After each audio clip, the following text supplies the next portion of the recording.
एक साधारण मोची अपनी छोटी सी दुकान में बैठा है। उसके सामने जूते हैं, चमड़े हैं, औजार हैं और रोज़मर्रा की वही जिंदगी है। ना वह कोई बड़ा वैज्ञानिक है, न किसी विश्वविद्यालय का विद्वान। लेकिन एक दिन उसके साथ कुछ ऐसा होता है जिसके बाद वह दुनिया को पहले की तरह नहीं देख पाता। उसका नाम था जैकब बोमे।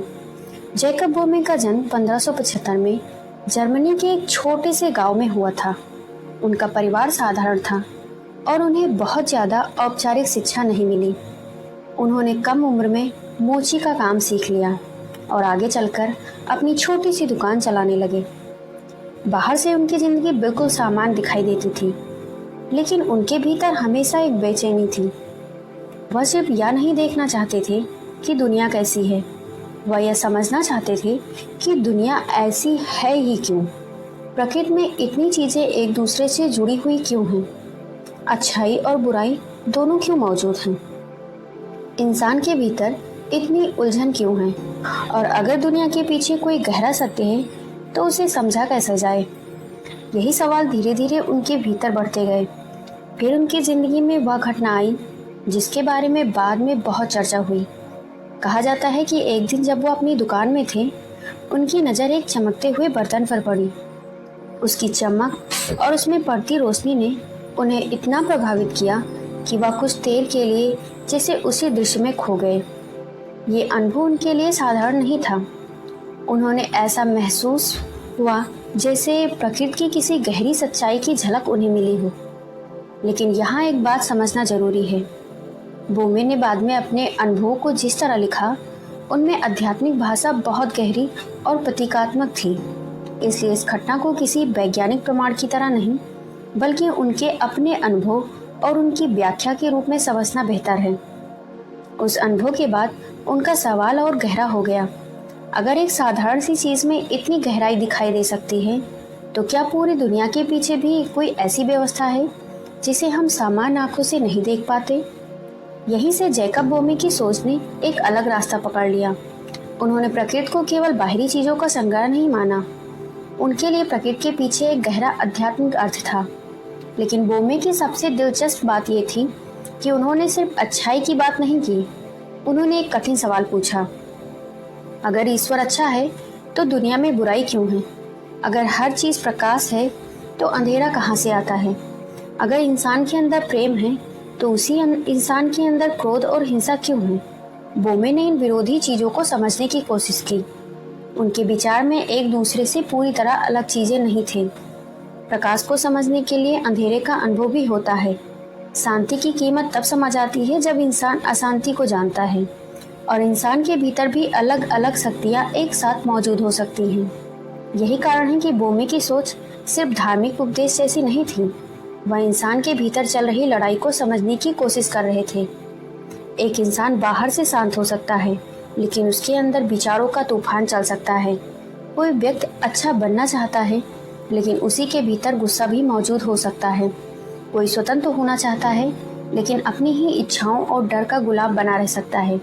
बोमे के लिए इंसान की यह आंतरिक उलझन कोई छोटी समस्या नहीं थी, यही इंसान को समझने का रास्ता भी थी। उनकी सोच में एक और महत्वपूर्ण बात थी।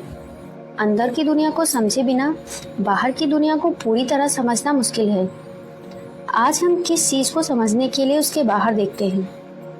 हम किताबें पढ़ते हैं, लोगों से पूछते हैं, दूसरों की राय सुनते हैं, लेकिन बोमे की दिशा अलग थी।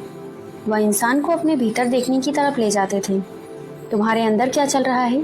तुम्हारी इच्छा कहाँ से आती है? तुम्हारा डर तुम्हें कैसे प्रभावित करता है? तुम किसी चीज़ को अच्छा या बुरा क्यों मानते हो? और तुम्हारे भीतर जो चल रहा है, क्या तुम उसे देख सकते हो? बोमे ने बहुत कठिन भाषा में लिखा। उनकी किताबें आज पढ़ना भी आसान नहीं है, लेकिन उनके विचार को सरल भाषा में समझें तो बात कुछ ऐसी बनती है। जिस दुनिया को तुम बाहर देख रहे हो, उसे समझने के लिए तुम्हें अपने भीतर की दुनिया को भी देखना पड़ेगा। और शायद यही उनकी कहानी को इतना दिलचस्प बनाता है। एक साधारण मोची जिसके पास कोई बड़ी एकेडमिक डिग्री नहीं थी, वह ऐसे सवालों पर लिखने लगा जिन पर बड़े बड़े विद्वान भी सदियों से सोचते आए थे। लेकिन जैसे ही बोमे के विचार लोगों तक पहुंचने लगे, समस्या भी शुरू हो गई। उनकी बातें उस समय की धार्मिक व्यवस्था से टकराने लगी। उनकी शुरुआती रचनाओं में से एक, जिसे बाद में अरोरा के नाम से जाना गया, अधिकारियों के ध्यान में आई। उन पर धार्मिक नियमों से बाहर जाने का आरोप लगा और उन्हें लिखने से रोकने की कोशिश की गई, लेकिन वह पूरी तरह चुप नहीं रह सके। उन्होंने अपने विचार लिखना जारी रखा। उन्होंने ये नहीं कहा कि मेरे पास सारे जवाब हैं, बल्कि वह लगातार उन सवालों में उतरते रहे जिनके जवाब उन्हें खुद भी खोजने थे। और यही उनकी कहानी का सबसे खूबसूरत हिस्सा है। उन्होंने एक साधारण जिंदगी जीते हुए ऐसे सवाल पूछे जिन्हें पूछने के लिए किसी बड़ी लेबोरेटरी की जरूरत नहीं थी। कभी कभी हमारे सामने भी कोई साधारण सी चीज होती है, एक पेड़, बारिश, आसमान, किसी इंसान का चेहरा या फिर अपने ही मन में उठता कोई सवाल। हम उसे देखकर आगे बढ़ जाते हैं, लेकिन बोमे के लिए शायद यही साधारण चीजें सवाल बन जाती थी। ये सब ऐसा क्यों है? और शायद यही उनके विचारों का सबसे महत्वपूर्ण संदेश है।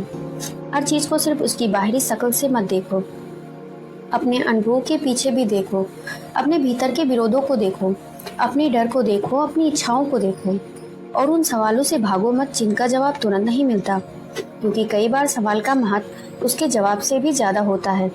जैकब बोमे की जिंदगी हमें यह नहीं सिखाती कि हमें उनकी हर आध्यात्मिक बात को सच मान लेना चाहिए, बल्कि उनकी कहानी हमें एक अलग चीज सिखाती है। एक साधारण इंसान भी असाधारण सवाल पूछ सकता है, और कभी कभी पूरी जिंदगी बदलने के लिए किसी बड़ी घटना की जरूरत नहीं होती। कभी कभी एक छोटी सी चीज, एक चमकती हुई रोशनी, एक अजीब सा अनुभव या मन में उठा एक सवाल आपको ऐसी खोज पर भेज सकता है जिसका अंत आपको खुद भी नहीं पता। जैकब बोमे की शुरुआत एक मोची के रूप में हुई थी, लेकिन उनकी सबसे बड़ी पहचान उनके जूते नहीं बने। उनकी पहचान बनी वो सवाल जिन्हें उन्होंने दुनिया से नहीं, सबसे पहले खुद से पूछा था।